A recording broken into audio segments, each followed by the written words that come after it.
Go grab your tinfoil hats and let's talk about Pontiac.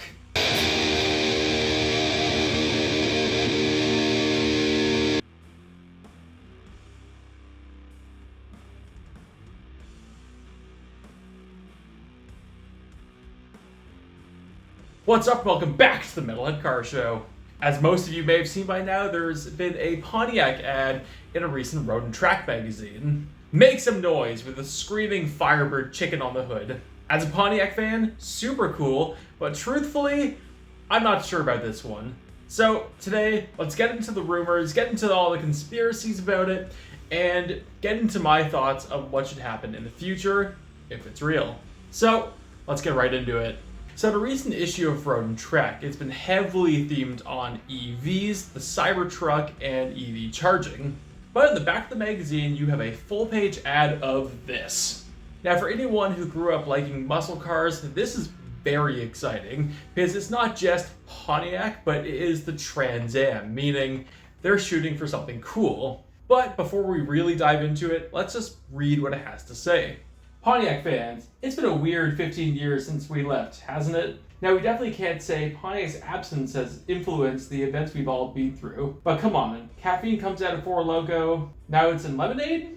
Everything on the road looks like an Aztec now? You need us. America needs us. The future needs us. So Pontiac is back. Our first model is a hybrid. Surprise? Well, it used a battery and electric motor to start a 667 horsepower supercharged 372 cubic inch V8, and we think you're going to want one, because what else are you going to do? You can't buy a Dodge Challenger and leave the splitter guards on anymore, but don't worry, we got you.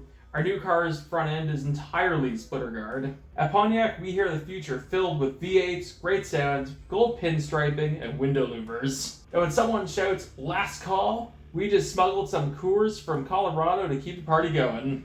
So with that, they take some stabs at themselves, saying everything looks like an Aztec, there's references to Smokey and the Bandit, and a little hint towards something they might be making. But there's more to read.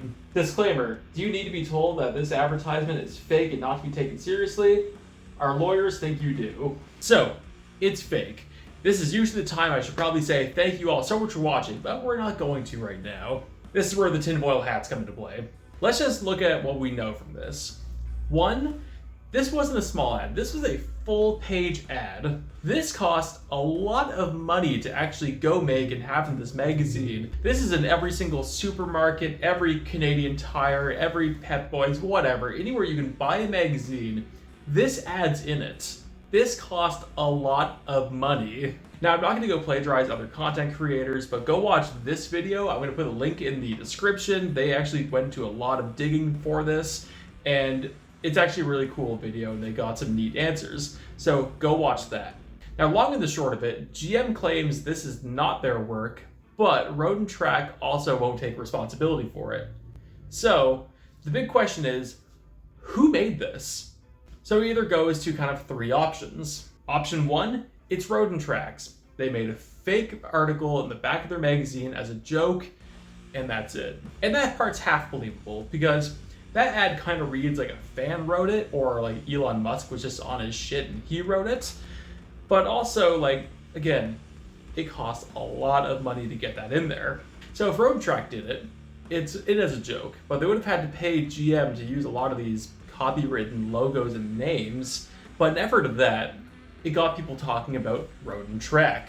So if that's it, then I'm going to say this is successful, and it is just a joke to get people talking about Road and Track, despite everyone's really looking at Pontiac and not really Road and Track. The next one is GM. What if GM made it? Now, if GM made it, its likely mindset is to get people talking about the idea of bringing Pontiac back. Now, frankly, I don't think that's too far-fetched, because just a couple years ago, they actually brought back Hummer, which was dead for just as long as Pontiac. So that part isn't too crazy. Like, if they came back, what vehicles would they make? We're going to get into that part later in the video. But they're already kind of claiming that they didn't make this. So either A, they didn't make this and it's fake, we need to move on immediately, or they did make this, they're lying, and they're building hype for Pontiac. Option 3, Pontiac actually made this, Pontiac's already a go, and they're just building hype right now.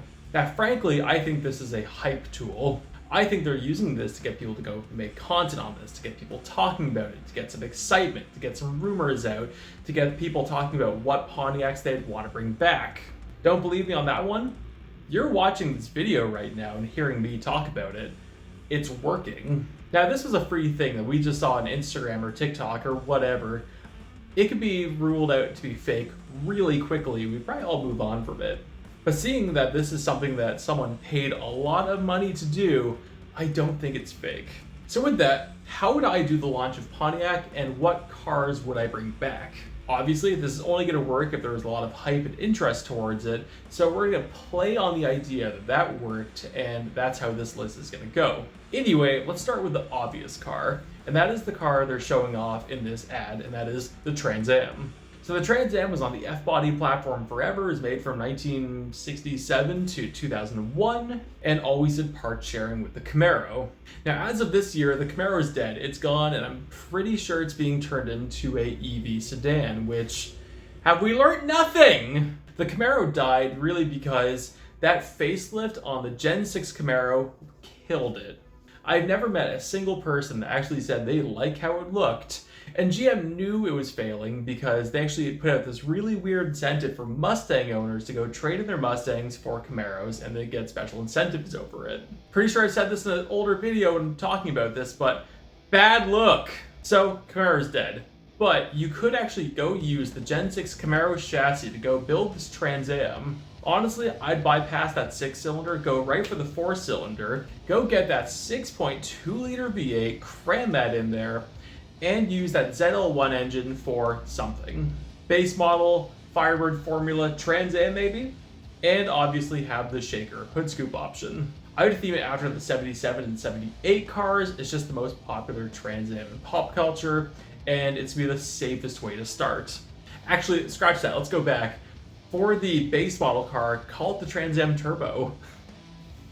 If it's gonna be a turbo 4-cylinder, that kind of makes sense, right? Bring back the turbo turkey. Anyway, that's how I would start with the Firebird and Trans Am. Full disclosure, I'm going to add some cars that are a little bit less interesting because people want a hatchback every now and then. Next up, go get the Chevy Volt platform, restyle it and make it a slightly more fun Chevy Volt, probably all in aesthetics, and make it into the Pontiac vibe.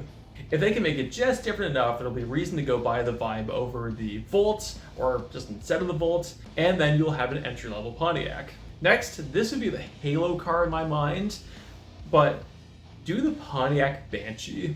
Now, the Pontiac Banshee is probably the most obscure car in this list because it's just been prototypes throughout the years, but here's how I would do it.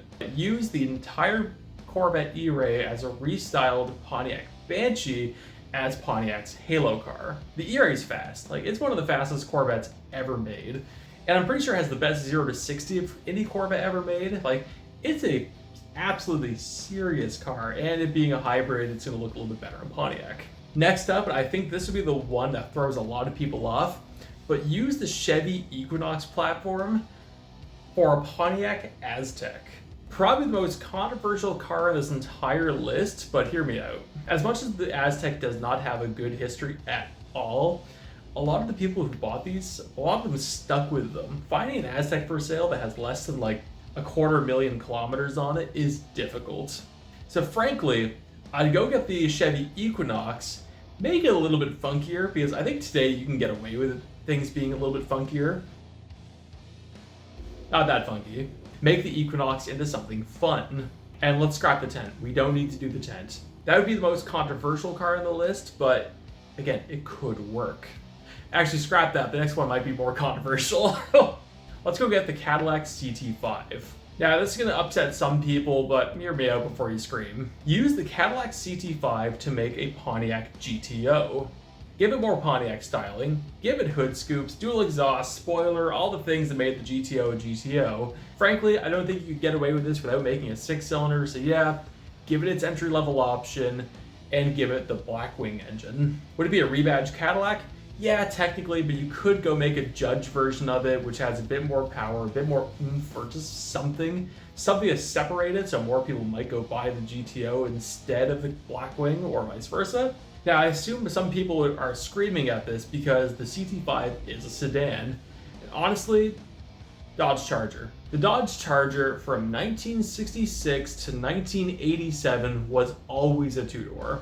When it came back as a prototype in 1999, it was showed off as a four-door, and when it came back into production in 2004, I think, it was a four-door. Like it or not, some of the best legacy from the Charger has been made in the past couple years with the Hellcat engines, and people have kind of stopped caring that it's a four-door. You can pull this off if done right. I would do this to directly compete with the new Dodge Charger. So have your six-cylinder, have your Judge Blackwing car, maybe make an EV version of it, which people aren't going to like, along with it being sedan. But again, in today's day and age, it's going to make a lot of people happy, whilst also pissing off a lot of people. And the last one on the list, use the rumored Toyota MR2 EV chassis for an EV Pontiac Fiero. Hear me out. I've actually talked about this in a video I did forever ago, but if we got a brand new two-door mid-engine chassis from GM, threw an EV engine in it, gave it a good enough range, made it peppy, made it fun, pretty much made it a affordable, like really early Tesla Roadster, that could work well right now. I understand the purpose of EVs, I understand the need of EVs, but so many EVs right now look like just dystopian blobs on the road that are completely indistinguishable from the other one. So having one that's a bit smaller, a two-door, you know what, a bit more impractical than the other ones, that market isn't being filled right now. The only impractical EVs cost $3 million and nobody's buying them. Make a affordable, fun, entry-level EV into the market and fill the gap that nobody's doing. And I say the Toyota MR2 because, as we've stated and as we know, Toyota loves parts sharing. If they can share parts, it reduces the cost and they can do more things on the vehicle. A la Supra, GR86, and rumored SFR. So as a quick recap, my Pontiac lineup would be the Banshee, the Trans Am, the GTO, the Aztek, the Vibe, and the Fiero. Could it work though? Well, maybe. The Camaro was killed off due to just nobody was buying them, but also once they did that facelift, everyone stopped buying them dramatically, leaving the Mustang as the only affordable V8 car. Challenge it. Make a new affordable V8 car to go against the Mustang. There's still a market for it. As much as I'm a bit more of a Mustang fan, don't let the Mustang be the only one to take over the market. The Camaro failed because it was ugly, not because it was bad. And Pontiac could once again be the fun brand to bring out fun cars, or be the fun alternative to other GM cars. The only reason I think this could fail is I don't know how much of a demand there is for the younger audience for Pontiac, but market it right, you could nail it. So do I think the ad is real? No, I don't think it's a real ad, but I do think it is a hype tool to make Pontiac come back in the future. Do I think it'll work? If done properly, absolutely. But I want to know, what do you think? What do you think of this ad? What do you think of the possibility of Pontiac coming back? And if they came back, how would you do it? Let me know in the comments. Thank you all so much for watching. Like and subscribe if you enjoyed what you've seen. I post on Tuesday, Thursday, and Sunday, and I'll see you later.